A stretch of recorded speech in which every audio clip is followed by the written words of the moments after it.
So thank you for bearing with us while we settle in. I'm going to introduce each of our speakers on the panel today one by one. So as I introduce one person, I have a dedicated question for that person, and they've been primed on this one. And we've had a bit of a conversation and preparation for the conversation now, so we've got a little bit of sense of some nice juicy discussion topics with each other. But fairly quickly, I'd also like to hand over to the room and get some of your questions that are bubbling up during the room. So once I've introduced everybody and we've had a bit of a chat amongst ourselves, I'm going to turn into the room and see what questions that you have. And this is one of our first opportunities to have this crossover conversation between policy and practice.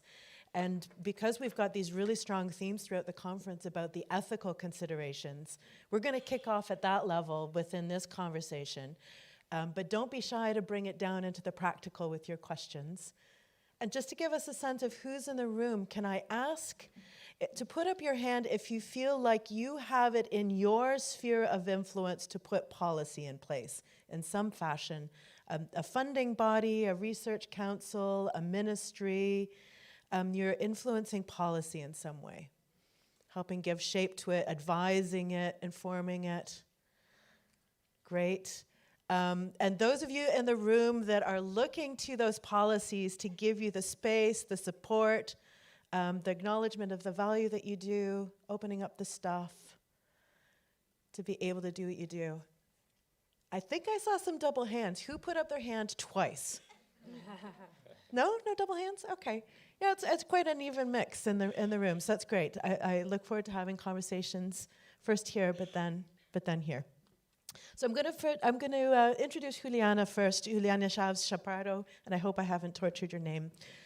She's a senior consultant at UNESCO, and she's got more than 20 years of experience working for environment and science and technology, innovation policies and capacity building. And she was the UNESCO focal point for the responsible research and innovation work over the whole Horizon 2020 program. She's been involved in several RRI projects such as RING and GRIP, and currently the OPUS project. And within Horizon Europe, she's contributing to the development of open science by extracting policy advice from research performing and research funding organizations and talking about the cultural change needed for responsible and inclusive science. So Juliana, with the UNESCO 2017 recommendation on science and scientific researchers and the 2021 recommendations on open science, both of them are based on a human rights principle and this concept of science and access to science being a human right.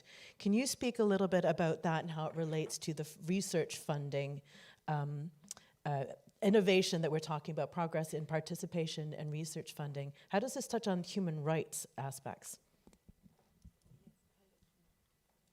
Now, yes. So hello everybody, and thank you very much for inviting UNESCO here. This all comes from Article 27 of the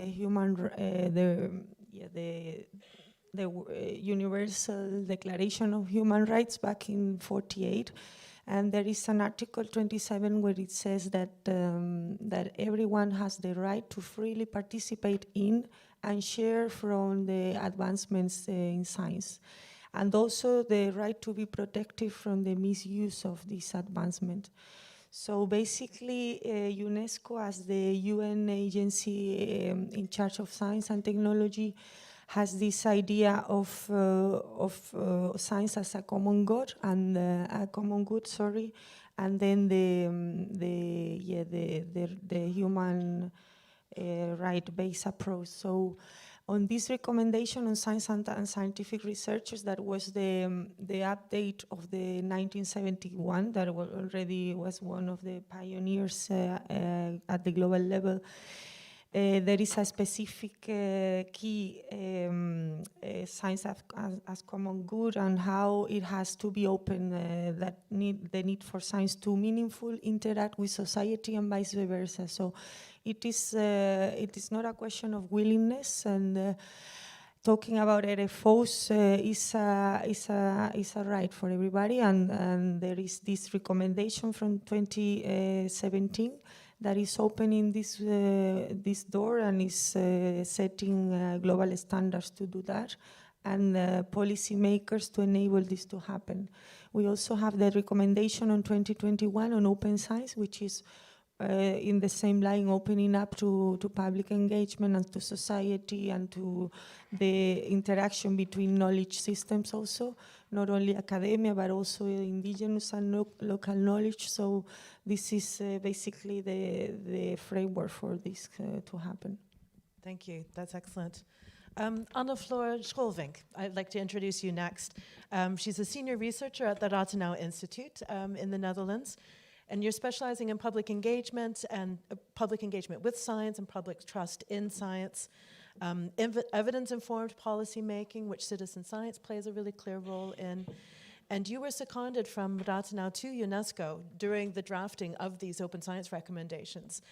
And I want to refer to a report that you co-authored from the Rathenau Institute, where you were looking to answer questions such as, how can open science contribute to the democratization of science?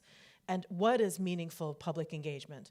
And how can it be organized in today's open science era? I'd like to ask you to tell us a little bit more about this democratic rights aspect and how it touches on what ProEthics particularly was looking at, stakeholder participation in the agenda setting. Yeah, yes, it works. Well, I would also really like to thank you for this invitation. It's really nice to be here at this conference, and I think so. We always have and that must sound familiar to you, that we always have these three types of arguments you can use to justify why you would want to include stakeholders or publics in your research, and that's often referred to as the kind of democratic argument, the content argument, the idea that there's you have different views opening up your research to different perspectives, and then there's the more instrumental argument. And I think it's good to focus on this democratic argument a little bit, because at least in the Netherlands, I see that this kind of impact discourse is very dominant. Research funders often say, yes, we want to open up our research processes, and we want to facilitate participatory research because we want to achieve scientific and societal impact, which is totally fine, and I think it's a very valid point. But tying with or aligning with your point that participation is also it's really also a democratic right. That may also be a very valid and very good reason on its own to include participants, patients, stakeholders, citizens in your research. And we kind of wanted to delve into this argument a little bit further, not just to say, okay, it's a right, that's it, but what does that mean then? So we kind of have three aspects of this democratic right, which I would like to share with you. The first one being accessibility. How high are your thresholds to participate? And that may be the physical thresholds, but especially also the epistemic ones. Jargon you're using, what kind of ivory tower you're sitting in, also metaphorically. Then the inclusivity aspect of participation.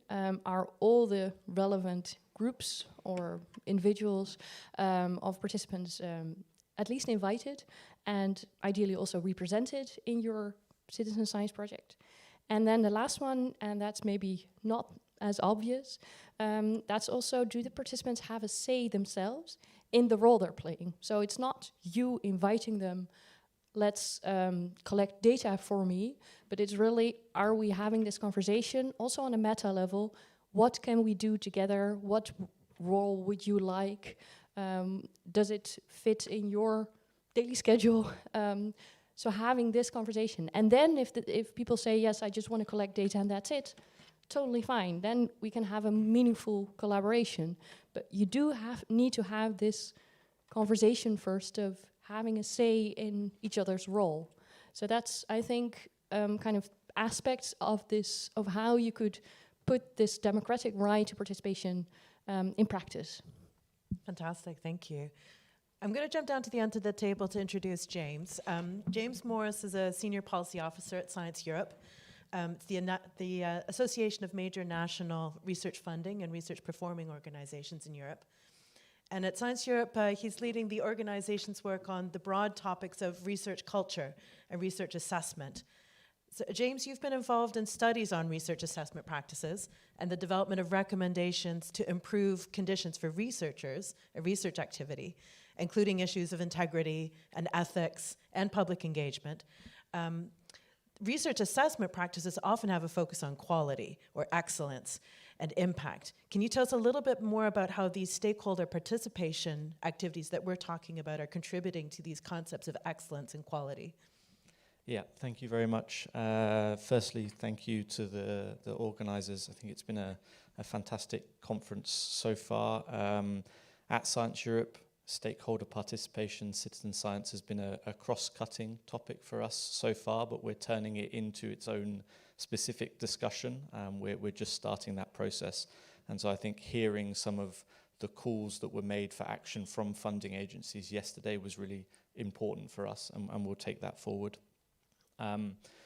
For research funding agencies, I think research assessment is a really good place to start because it's basically the core business of what those agencies do. It affects how research is conceived, conducted and communicated, so across the whole research life cycle.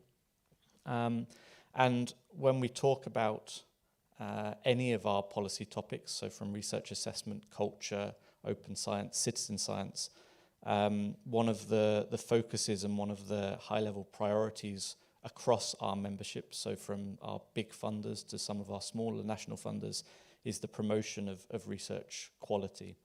And quality includes excellence and it includes impact for us.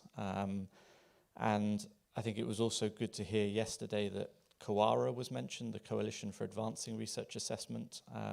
Our work within Science Europe and our work as part of COARA has been about changing and broadening what we understand by quality, and also changing what we think are important skills, competencies and expertise as part of the research endeavour. And I think that's where stakeholder participation fits in. So quality is no longer just about publications. It's about the research process. It's about how you involve stakeholders in all aspects of the research process. And our members and funding agencies are starting to understand that stakeholder participation, when done right in various parts of the process, can contribute to improving the quality of research. That's the discussion we've been having so far. I think it also speaks to the promotion of trust in research. That's another discussion point that we've been having, and I think, as Anna Flor said, that's the content side. There's also the important issue of the democratic rights side. That's a discussion that we will bring to our members. So far we've been having the discussion in terms of quality, in terms of transparency, in terms of trust in research, but I think the next discussion we will have will also be on the democratic rights and research as a public good. Fantastic, thank you. I think there's some keenness in the room to make sure citizen science is on the agenda with COARA as well. I'm sure you'll see a working group proposal coming your way at some stage. Robert Gianni, I'd like to introduce finally on our panel. He's an assistant professor at the Department of Philosophy at Maastricht University, and an investigator for ethics and responsible research and innovation at the BIS Institute. And he's also scientific and ethics expert for the European Commission and the Eureka Network. Robert, we're going to continue with this concept of democratization a little bit. As a political philosopher, you've been looking at the relationship between democracy and the role of emerging technologies, and how democratic principles can be reinvigorated by strengthening inclusiveness. So a lot of your work has been within the RRI field, so responsible research and innovation. And it took a little bit of time for that to become a bit more of a concrete concept. The ethos of it was clear, the intent was clear, but translating that into practice and implementing it was a lot less clear. And you've argued for that, taking a collective democratic experimentation approach. And I really find that an intriguing way of putting it. Can you tell us a little bit more about it? Yeah, I mean, briefly, thank you, first of all, for the invitation. It's a beautiful conference, beautiful audience, I would say. RI was adopted officially, when was it, 2012, 2013 by the Commission, and it inherited a lot of insights and, let's say, lessons learned, failure, successes from previous framework, right? So technology assessment, ethics by design, all these value-sensitive design, which is particularly relevant in the Netherlands, of course, the ELSA. The rationale there, I think, I was in one of the first projects that we worked with the Commission in 2013. The rationale was exactly to democratize science and technology, was to pass from simple participation to engagement, which in my understanding is a different thing, because exactly implies this meaningful contribution. Participation can be different things. You are participating to the conference. Are you engaging into what we can say? Are you able to influence the agenda, as you said? Are you able to shape the future of what science and technology would be? That was the rationale of RI. Then the problem with RI was that, I mean, the opportunity and the challenges of RI was lying in its flexibility, in the semantic richness of the notion, right? Responsibility, what does it mean to be responsible? Who's responsible? Until what point, right? The problem there was that exactly the semantic richness, which was an opportunity at the beginning, became a challenge, and it became its main barrier in a way, because of course, I can tell you that after 7 years of RI, at the end of the framework program, there were still projects investigating about definition of RI, which of course didn't help in using appropriately, adequately, not helping in experimenting what RI meant. That was the problem with RI, I think. The missed opportunity, I would call it. The fact that very little projects experimented, went out there and tried things out. Because engagement, okay, we established the fact in these 2 days, but even before, that participation is a democratic right. No? Engagement is a democratic right. Open science is something right. It's more or less of a shared conception at the moment. But how do we do that? How do we pass from the fact that this should be guaranteed to really actually doing this? Because engaging people is very difficult from very, very different point of view, right? I think it's true that we should probably distinguish different kind of science, right? Of course, it's one thing to develop contextual tools, technical tools. Someone in the audience before said, with people who have a technical interest in doing something, solving a little problem, to what is the future of AI, of quantum computing. And these are different things, right? And they require a competence that often most of the population don't have, require time that most of the population cannot have in these current societies, where the division of labor is quite well defined. But how do we articulate this engagement? This is my more of an answer is the question, right? And this is the passage that we have to do, for me, from the ethics of research and technology to the politics of research and technology. Because this is something that needs to be experimented. We need to understand what are the, let's say, the greatest challenge in engaging people. And this is a political act. It's not an ethical act. I mean, you can see it now with the AI, you know? I think we have more than 200 guidelines, ethical guidelines on AI. And they all, for instance, advocate transparency. But, okay, no, we all asked ourselves the same question, right? What does it mean, transparency in AI?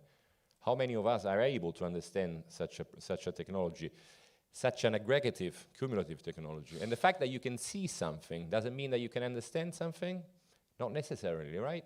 So I think that it's important, and that's why I think that we're trying some things out also in the Netherlands, because the Dutch government is really implementing this ELSA by design approach, which tries to really make engagement meaningful. And so we're trying at the local level how to engage affected practitioners or users in specific great challenges in order to try things out. We try things out at the local level. This is for us democratization, because democracy is not only going to vote every 5 years, it's trying things in aspects of our lives that count: work, labor, all right? Education, science and technology. These things affect our lives. And so we should try them out. We should try to understand what they mean, what do they imply, and so on and so forth. So for me, this is collective, cooperative, we use the term, we prefer, democratic experimentation. And I think this is the way forward, which is not an easy way, of course, but I think we should go and get our hands dirty a bit. Yeah, really nice. Thank you. I'm going to pick up on your comment about when it's meaningful, because when we were talking with each other, this came to the top for us as well, is when is that public engagement meaningful? So far, we've covered these really high-level concepts of human rights and democratic rights and democratic involvement. We haven't really touched on a deeper aspect yet about this meme, nothing about us without us. So when we talk about a stakeholder, it's the groups of people or the individuals that have a stake in the outcomes of the topic that's under discussion. So there's something in how, especially at this conference where we're looking at the outcomes of two projects that did a lot of piloting, a lot of experimentation, but then of course in practice you want to do that in a way that on the one hand is meaningful, and for both projects the ethical considerations came up. So first I'd like to reflect on how to make it meaningful. When is public engagement or stakeholder participation meaningful in the process? And I'll see which of you would like to jump up first with some thoughts on that. Perhaps Anna Flora. I see her reaching for the mic. Anna Flora, yes. Yeah. Thanks for this question. We also in our work at Rathenau, we've been thinking about this concept of meaningfulness, especially because we don't want to we don't think there's one set way of involving or engaging or participating audiences, which is the right way. We've looked into different scientific domains, different sectors, and you really see entirely different types and traditions of involving citizens or involving patients in medical research or clients or in educational research, involving children and their parents. And it can all be in really different ways. So in that sense, I do agree with you that we need experimentation, but I also think that there's already quite a lot out there, and studying that can help you understand. But we kind of wanted to acknowledge this richness of and variety of forms, but then we didn't want to fall into the trap of saying, well, anything goes, basically. You just engage people and then it's fine, because it's not. And there's a risk of engaging people in a non-meaningful way. Because, saying that there's all these advantages also means that there's a risk if you don't involve people in a meaningful way. So basically what we kind of conceptually came up with was you first have to start with this reason. Why do you want to involve people? Why do you want to engage with your public? And that can be this democratic ideal, it can be this idea of enriching your perspective, and it's okay. There's not a right answer to that, but it does help you then define, okay, so who do we want to include, and who is then your target audience, and in what form and what way and in what stage do you want to include people, and that kind of needs to find a coherent line. You need to find a coherent line through your reasoning. So if you want to engage people for a democratic ideal, then the form in which you engage them might be different than when you say they have their own unique perspective and you want to include that in your research project. Then the form may be different. So thinking about it in a coherent storyline, ideally together with the people you're engaging, because you need to explicate the reasons why you're collaborating from both sides, and that will help you achieve this meaningful collaboration. That's a great practical recommendation. Thank you. David, would you like to add to that or respond to some of these thoughts? Yeah, I think absolutely. It's certainly domain specific and content specific. I think the question of meaningfulness is really key. As already said, there are risks involved. For funding agencies, there is also time and effort burden involved in these.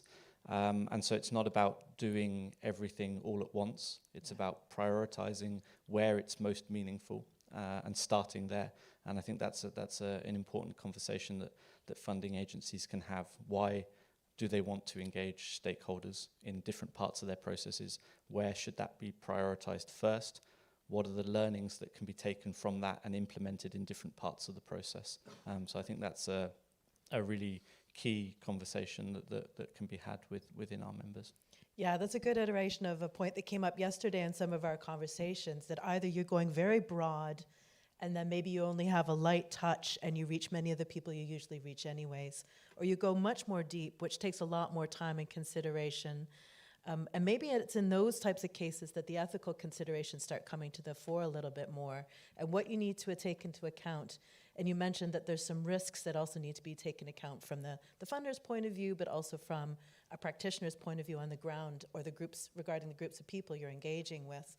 And in our conversation, we came up with a really interesting way of looking at it, which I wanted to share with you all here, which is the difference between ethical considerations as a checklist or a process. So how do we make sure that these kinds of ethical considerations are a process? Can I invite you to reflect on that? Juliana, do some ideas come to mind when I ask this? Yes, thank you. Yeah, I think there is this risk, as also he was saying before, and we saw that in this GRIP project that was about RFOs and RPOs trying to change and include RRI as mindset difference in the institution. There is this risk of checklisting. And this is also one, in my opinion, barriers of RRI, that we have these 5-6 elements that were separated, and some institutions were just saying, okay, I have more on science education, let's do some checking here, and then something on public engagement, and then the question of open access, maybe not that far. It was like a la carte thing that didn't work because the whole holistic concept was not implemented in that way. So that's also a risk when we are trying to implement public engagement, and in the ethics it can happen the same, that we go through the consent form or whatever ethical principles, the guidance, and I think this is also to change that into a process, apart from, of course, capacity building and training inside the institution, in this case RFOs, the staff there, but also the researchers and also the public. I mean, the society also needs to have some training on how to meaningfully interact and how they can really help in defining this research agenda and the research process, and also the use of the results of research. But I think it's also linked to what James was saying, and we are working with that in Opus on changing the way we assess research. So if we are going from research assessment to something more open, when you can incentivize and you can reward the time that the researcher is spending in interacting with society, in developing ethical principles, but also the trust, because at the end of the day, the public is a very diverse. We saw that also is this QH thing, like the society is the more diverse, the less organized, and the more complex to communicate. So the researchers need to also develop some tools on how to really create a trust environment so that everybody can talk, how to adapt your jargon so that people will understand what do you want. And the ethical thing is there, how you create really a trust environment where everybody is safe to talk. We had with the GRIP communities in the project, there were because it's marine research, all the institutions, it was a lot of fishermen companies, that you have tourists and hotel in the coast, and you have schools and people observing climate or the level of the sea. You have many uses of the sea, and you see how these stakeholders and the public is so different. You really need to put a lot of time, and this must be rewarded also at the research level, and that is where the research funding organizations have a lot to do, because they can pave the way and show how to do it and start rewarding this kind of new research and the ethics that is aligning with that. Yeah, that's really good. Thank you. And you also mentioned earlier in your comments that the role of training and being able to do this well. Yeah, Robert, would you like to add to this? No, because I think that she really pointed out a very important aspect, training, right? So we said that for me, the first aspect is that, of course, research funding organization, they play a pivotal role in that, right? Because, for instance, going back to the RI, when it became a cross-cutting issue, of course, scientists, researchers had to deal with it, right? So that already raised an awareness about the fact. And that, of course, these kind of narratives, they're not changed overnight. They require time, years, decades sometimes, right? But it's important to start. And I think if you have an institutional support or institutional binding condition for dealing with it, for reflecting about it, it's already a very good starting point. My second point would be to connect with the training is the fact, because I teach also to engineers, is the fact that, at least in my experience, that probably is limited, only recently technical people were taught what ethics is and what is the role of ethics. Because there is a narrative, and I work also with engineers and things like this, AI, data scientists, they think of ethics as something that is going to block their research. They're going to impede them from doing whatever they want to do, right? There is still this narrative which is dominant in the more, let's say, natural technical domain. And I think we need to change that. And one way of changing it is also by education, by having these ethics courses at university, technical universities, trying to make them understand that ethics is not something that is going to block you necessarily, but it's going to steer your research. It's going to make it more appealable as well, right? So the acceptability of your research can be merged with the acceptance of your research, which is something that ethics can be very instrumental in doing. And I think that's one aspect that universities are starting to do that, but they should, in my advice, do it more. That will be my... So that will change ethics from a tick box where you say, yeah, boom, boom, boom, boom, to, okay, how can I design my research in a better way that will make, a societal impact? Because, that's also has a market side, eh? You're touching on another aspect of ethics that I wanted to raise with the panel. But much of what we're thinking about when we're thinking about ethics and these processes is we're taking a protective view. We're protecting people's data, we're protecting people from harm. But there's also a constructive view on ethics. And I think that brings us back maybe to the human rights principles, the democratic principles, the excellence principles that we've been talking about at a higher level. Can you talk about the constructive aspects of ethics for a moment? Would you like to kick us off, David? Yeah, I think the issue of it not becoming a checklist is critical, and what we've been saying, a priority for us, and one thing that I normally can't stop talking about because I'm very passionate about it is research culture, and I think that links to the constructive element. It's not, we need to promote a research culture where funding agencies are not thinking, I need to include stakeholder participation because I've been told to do so by ministries or it's on a list. It's about thinking about stakeholder participation as part of the process because it's valuable for excellence, because it's a democratic right. We want to change culture so researchers don't think I need to include stakeholder participation in my grant proposals because I've been told to it's natural to them to think about how to include stakeholders because they understand the link to quality, because they understand the link to research as a public good and the importance of involving stakeholders there. Yeah, nice, thank you. Yeah, before I open up to the audience, so get your questions ready, I'd like to give you all a chance to respond to each other because you've also been hearing each other say some things that I know that you immediately had some thoughts leap to mind. Is there something that you'd like to respond to, maybe some of the comments earlier? Give you this opportunity to ask each other a question. Yeah, I think I have a question to you about the role of monitoring as an RFO, because I think you said in one of your comments, you said, the assessment procedure is really one of the core tasks of an RFO, and I think at the moment it certainly is. But I was thinking about having this participatory research and the parts where maybe the difficulties arise and where conflicts may arise and where expectations may not align. In participatory research, that is really in the doing of it. So that's really, once you've started your project, the execution. And I was wondering what your thoughts are on the role of an RFO in kind of not monitoring in a formal way and saying, you know, did you do all your deliverables, but really more in a guidance kind of way, what the role of the RFO could be in the future in that type of research. Yeah, I think that's a really good question.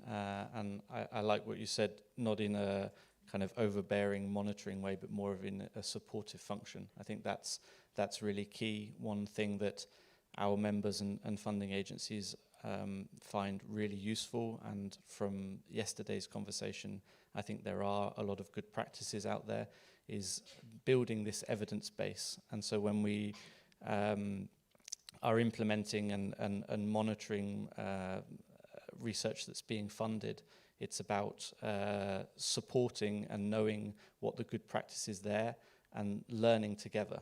So not saying this is not working, but saying we have another project that we're funding that has overcome some of these challenges. Collaborate, discuss, we can provide you with that support. We can update our training and guidance because of the lessons we've learned from other programs, from other projects. So I think it's definitely that more constructive and supportive way of monitoring and looking at the impact of stakeholder participation. Yeah. So I'm looking at those case study reports for evidence coming back up the pipe, showing what best practice and practice looks like, looking at all of you doing demonstration projects. Were there some other comments from the panel that you'd like to respond to each other or question? Well, no, you made me think, because I think it's also another interesting aspect. Of course, you don't have an answer to that, but no, because it's a very overarching. It's like what I call the elephant in the room of engagement. It's the fact that how far are you able and willing to go with friction, with unexpected results. I give you an example that came up recently. So we're doing this kind of research stuff on a project on radicalization, how to counter radicalization, violent radicalization, terrorism, and things like this. And so we organized some kind of citizen, we call them social lab, citizen engagement. And to put in very simple words, the outcome of that in a specific country, how do you deal with that? How do you counter radicalization? You close the borders, because the problem is immigration, right? What do you do with that? Yeah. You get it off the table, and then you're not really wanting to have participation, you just want your participation, right? And I think this is an interesting thing that it's probably, in my experience, a little bit underexplored. The fact that we assume that there's a reasonable, friendly way of deliberating, the Habermasian way that will lead to a consensus, which is very nice and very acceptable. Is it always the case? I'm not entirely sure. Yeah. That's the thing.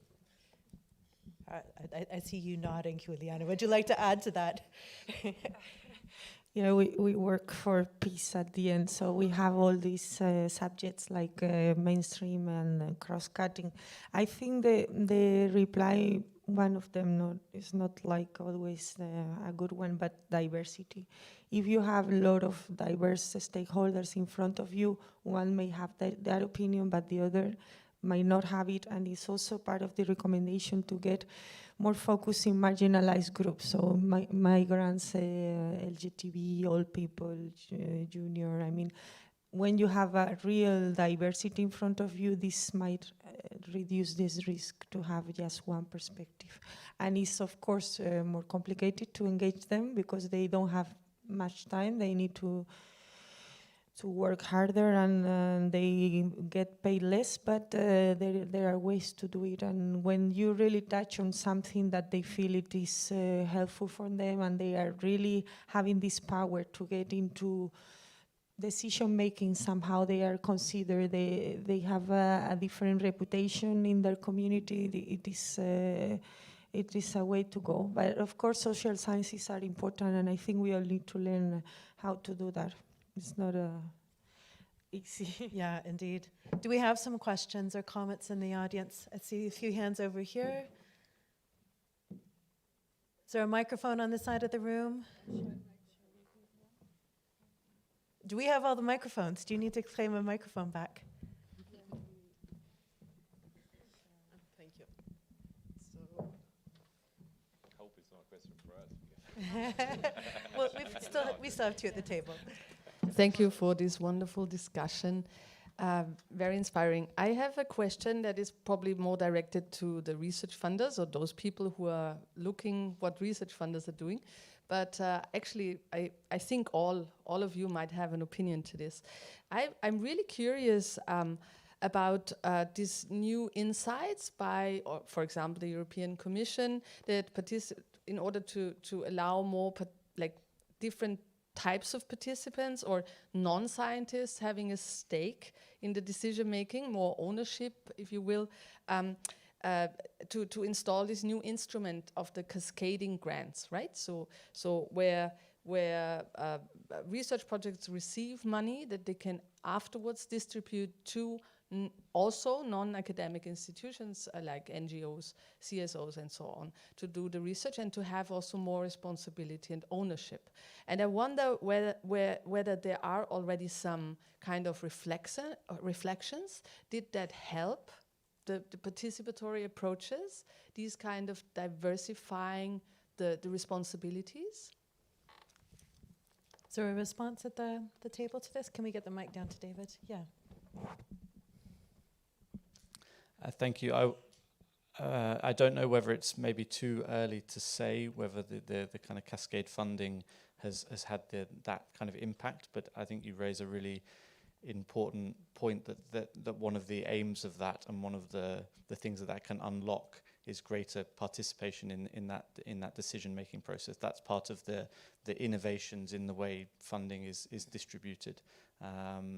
Maybe too early to say whether it's had a positive impact on stakeholder participation, but something that we will be looking at, definitely. Thank you. Is there some insights on that question in the audience, perhaps? Are you responding to that, or do you have a question? No, I'm responding. Oh, wonderful, yeah.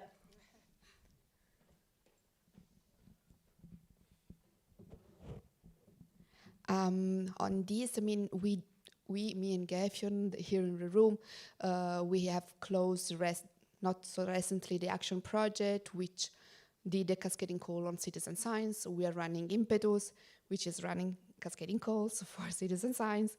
We have been in another project in Media Future, running cascading calls for art and tech on misinformation.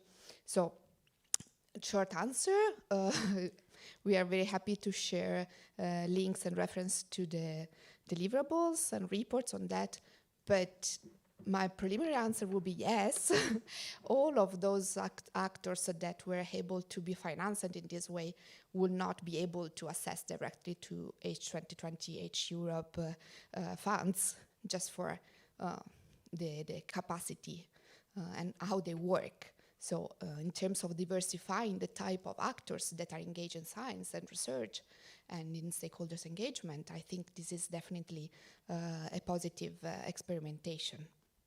Then, of course, there are things to be improved in the way then the calls are run, etc. And Coeso also did this experience, so I'm pretty sure that also Alessia have something to say on these. I think this kind of tool is very much needed. It's very complicated, it's very demanding, but definitely, for example, in Impetus, we were able to include as selection criteria some of the RRI principles like gender representation, female leadership, capability of engaging underrepresented communities. And if these are inside the criteria for selecting the project, then you get projects that are inclusive and women-led, for example. So now we are in the situation that we have not sufficiently men-led citizen science project, which of course is not fair either. So we are reflecting on how to counterbalance. But yeah, I think it's something we have quite an extensive understanding right now. So very happy to share in a parallel conversation on this kind of instrument and how to make it effective in terms of RRI. Thank you, Antonella. It's interesting to have the perspective of the action project as well. Are there other questions in the room? There is a question right here. Question right here? Yep. Microphone's heading to you. I'm Jill Alpes. I'm a legal anthropologist and I work on migration. And I want to thank you for having put into the room that not all citizens are the same and that we also have far-right voters. And my question is maybe to other researchers, about just looking for allies and like argumentative strategies. My take on this problem that not all citizens are the same, but also that there is a bias in how certain stakeholders are perceived and how the contribution of some stakeholders is valued differently than from others. So in the migration field, migration studies has a very particular history with state building, nation state building. Of course, there's an internal critique, but still at this point in moment when you say stakeholders, researchers and grant makers think the policy makers. And that is then perceived to be more neutral or objective. And so my take has been that I've done some work, but actually completely without funding. I did a series of futures literacy labs, which builds a capacity of the lab participants to use the future for their present. So you, as a researcher, you build like a space moment where your lab participants become the researchers of their own lives. So I was able to do that because I had some privileges without funding with Syrians in Lebanon. I'm now waiting for the result of a grant application where I'm proposing to do futures literacy labs with human rights defenders, human rights organizations. But I'm very aware that if my citizens or my stakeholders are the human rights defenders, the civil society organizations, which do get criminalized, which do, like my partners, get attacks, personal attacks, as accusations as being from fascists in Cyprus, but also in Lebanon. I mean, it's a very, very difficult field to navigate. So I'm very aware that then that also puts me as a researcher into a particular field, and it does create vulnerability. So there's a lot of politics to the stakeholders we choose, and there's also a field, like there's also knowledge politics and how we then navigate and can give credit and value to that knowledge which we want to co-create. So it's not a very precise question, but maybe this fantastic moderator can like bring it to.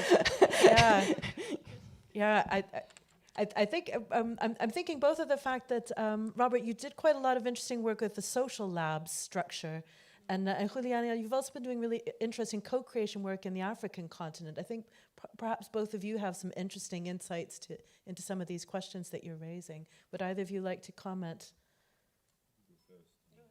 I don't know.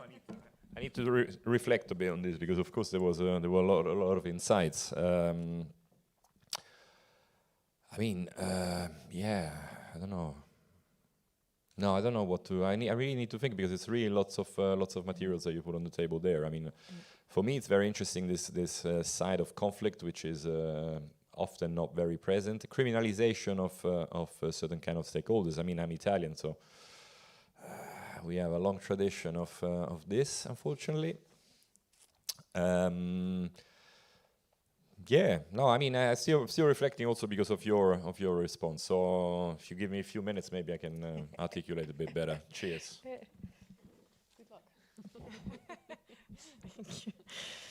Well, I really appreciate your comments. I think it opened up a little bit the things that we are seeing also in practice with these projects, and also, I've been mostly working in science policy in Africa for UNESCO for 15 years, and when we try to do, because now I pass from natural sector to social science sector, I have this double background. I was environmental scientist at the beginning, and now I'm doing sociology PhD, precisely because I see the relation between sustainability, environmental issues, and of course the human side.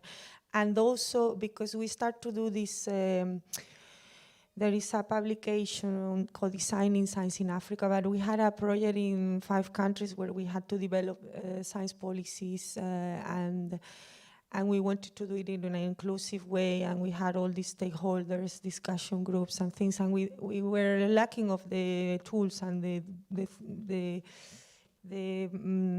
practice to do it. So at the end, as I said, it is very important to create this just environment, and to also assess your own unconscious biases as researchers, and also one kind of stakeholder vis-a-vis of the other. Because, for example, we had this Tanzanian workshop where we have indigenous local holders that have even complications in speaking English because there are their own languages, and they are not used to be in this kind of forums. So for them, it was like a big responsibility to be there, but also they were afraid on how should I communicate, why, how. And at the end, it's the same idea, how we can have a meaningful contribution, because it's not only us as researchers wanting them to engage, but the people engaging, they are giving their time, they are giving their thinking, and they want to do it right. So there is a pressure on them, there is some things they cannot say, and when you have a politician there and you are a local knowledge holder that you are already dressed in a bad way for them as seen, and you don't have the language skills, and you have the practitioner side but not the policy, and then you have industry and enterprises. It is a whole interesting playground when you see the 4QH, but more because you also have the gender issues, you have I mean, it is very complicated, but it's a very interesting process, and I think at the end, both the researchers and the stakeholders, if you put effort, even if it doesn't go that well, because we are all trying and learning by doing, they all feel there is a meaningful interaction, and they start to understand the others and the other things and the other perspective. And at the end, this is helping, is supporting peaceful societies and empowering societies, and as you said, being the researchers of our future world, and also creating this trust in science, which is sometimes an issue, to create this willingness for young people to go into science, especially women, especially in some countries where we have a lot of lack of researchers, like in the whole sub-Saharan Africa. I mean, there are many benefits that we cannot quantify, or we are not yet doing that way. We also need to work in how we monitor that, what kind of indicators, other qualitative, other kind of indicators, and it's all, again, in line with the reform of the research assessment framework. But yeah, it is a very important thing. I think we have a lot of also experiences in gender, especially many European projects, and all these unconscious bias, how we can work that can be also translated into this. Yeah, thank you. If I can add a reflection of my own, you raised the aspect of the researcher at risk. And Anna Floor will probably recognize this anecdote in the Dutch context. Our Minister for Science and Education stood very clearly and strongly on stage, wanting to increase the trust of society in science. And part of the investment in open science was coming from this desire to increase trust. But it was very much from a kind of protect our researchers point of view, and it was coming off of the back of the COVID experience. I'm curious if many of your countries had this phenomena, that there was a communicator on behalf of the best public knowledge at that moment about the pandemic crisis and health recommendations.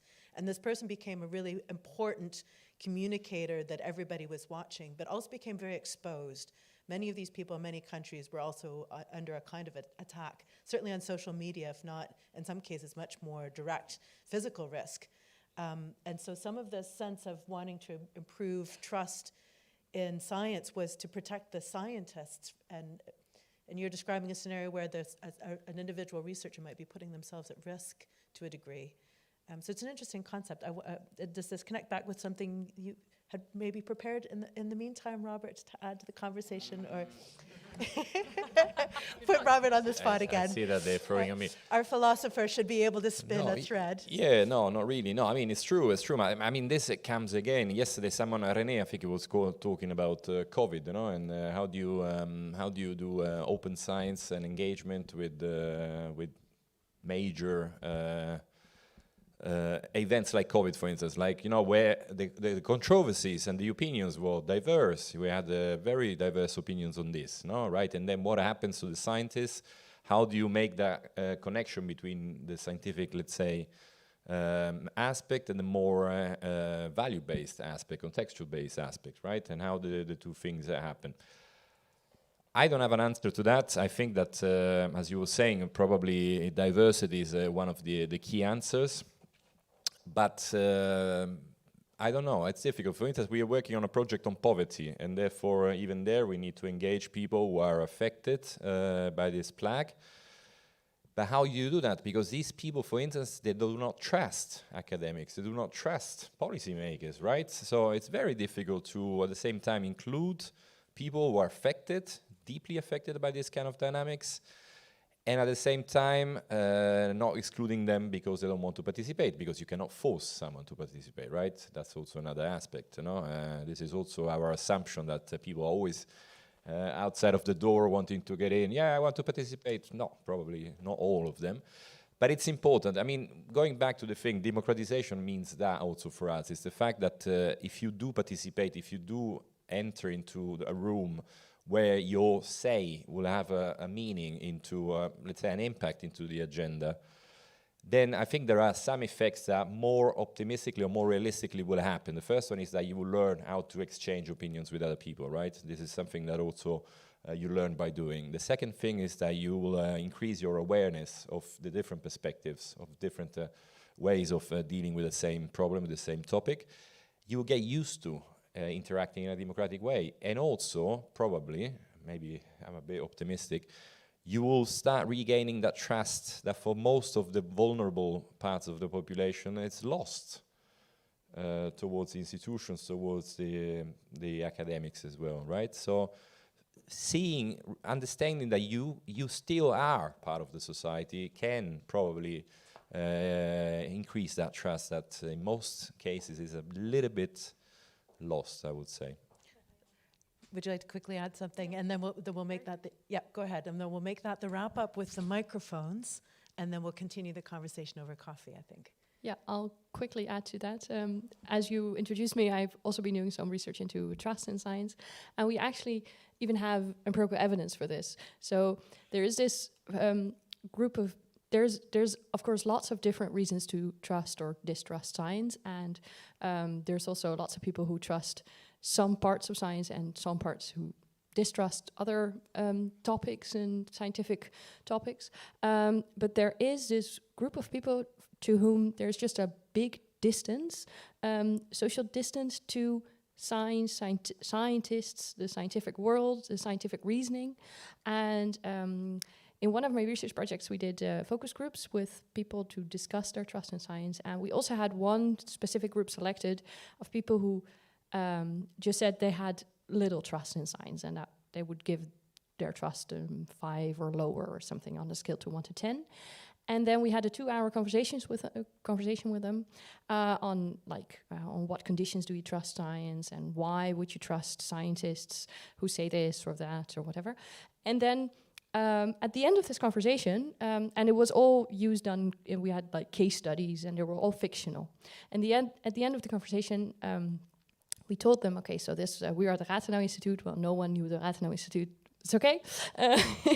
And we told them these case studies were fictional, but this is kind of the way we kind of wanted to start the conversation with you.